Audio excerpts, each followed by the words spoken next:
pourquoi est-il si important de réformer? Je ne suis pas un fan de la destruction créatrice.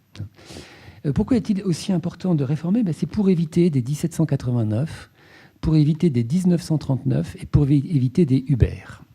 Alors, 1789, tout le monde sait qu'on a mis 50 ans, un demi-siècle pour remettre les choses en place. On aurait pu s'y prendre autrement. Pour 1939, c'est peut-être un petit peu moins clair, parce que finalement, on a trouvé un coupable. Il est de l'autre côté du Rhin. La réalité des faits, c'est l'incapacité des gouvernants français de mener des vraies réformes à cette époque-là, qui a fait qu'on a ouvert et déroulé le tapis rouge à l'occupant, à l'envahisseur. Et donc, l'importance de la réforme est fondamentale, parce que si on ne réforme pas, il y a toujours une soupape qui vient se mettre et il y a quelqu'un qui vient prendre la main. Et c'est le cas, et là les explications sont nécessaires, c'est le cas d'Uber. Uber, vous en avez tous entendu parler. Alors, je ne jette pas la pierre à Uber et je mets tout de suite de côté l'innovation Uber, qui est cette interface utilisateur extrêmement facile, qui permet de réserver un taxi très facilement. Ce qui est intéressant, c'est le modèle Uber, et je vais parler davantage d'ailleurs d'Uber Pop qui a été suspendu. Uber est né parce que justement, il n'y avait pas eu de réforme. Il n'y avait pas eu de réforme du système de taxi en France depuis une éternité, et qu'il n'y a pas de réforme de notre système social, ce qui finit par le rendre contre-productif.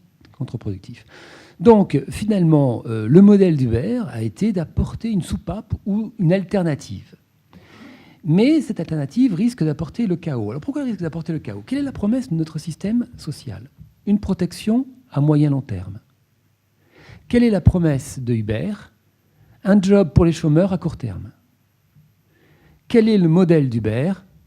Éviter les obligations de l'employeur. Quelles conséquences cela va avoir? Eh bien, on va rentrer dans une institutionnalisation de la précarité. On va revenir un petit peu à ce métier de journalier qu'ont connu nos arrière-grands-parents. Et on va donc finalement réduire à peau de chagrin l'entreprise. Et l'entreprise, ce n'est pas seulement un lieu de protection, c'est également un lieu de solidarité. Donc vous voyez le chaos vers lequel on peut aller.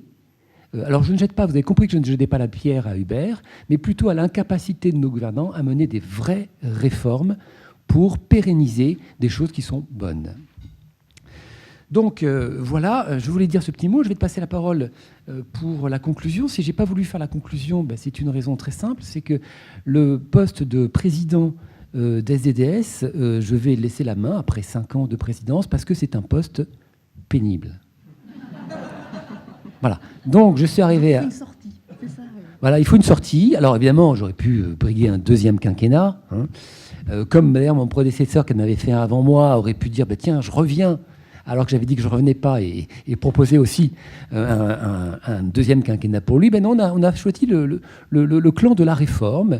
On a dit place aux jeunes. Et c'est pour ça que je laisse la main à Isabelle pour qu'elle fasse la conclusion.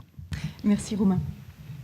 Donc à l'issue de ces tables rondes, nous espérons tout d'abord, pour revenir sur les débats qui viennent de se dérouler devant vous, que nous vous avons tous confortés dans la conviction que, néanmoins, en dépit de notre ton parfois acerbe, nous pensons que critiquer une réforme n'empêche absolument pas ni d'être constructif, ni d'œuvrer à sa réussite.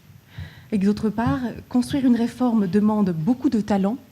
Donc la critique de cette réforme, même impertinente comme nous aimons l'être, doit demeurer respectueuse en toutes circonstances. La promotion et la mise en œuvre des réformes légales d'ampleur comme la DSN ou le compte pénibilité consiste à en faire des nouveautés à la fois concrètes, immédiates et positives dans le quotidien des entreprises, dans le quotidien des organismes de protection sociale, des pouvoirs publics, des salariés, des agents, des fonctionnaires, et donc aussi, nous sommes là à la SDDS, en préalable dans le quotidien des fournisseurs de SIRH. Et cette promotion et cette mise en œuvre sont des tâches donc très très exigeantes. Elles mobilisent une énergie, une persévérance de chaque instant, ainsi qu'une masse de connaissances considérable. Il faut allier une excellente appréhension des contraintes techniques et financières des systèmes et des organisations à une véritable aisance dans la communication et la compréhension des hommes et des femmes amenés à collaborer à chacune de ces réformes. Et de plus, ces talents et ces forces doivent être déployés pendant des mois, voire des années. Vous parliez de 15 ans. Nos deux invités nous prouvent pourtant ce matin que c'est possible.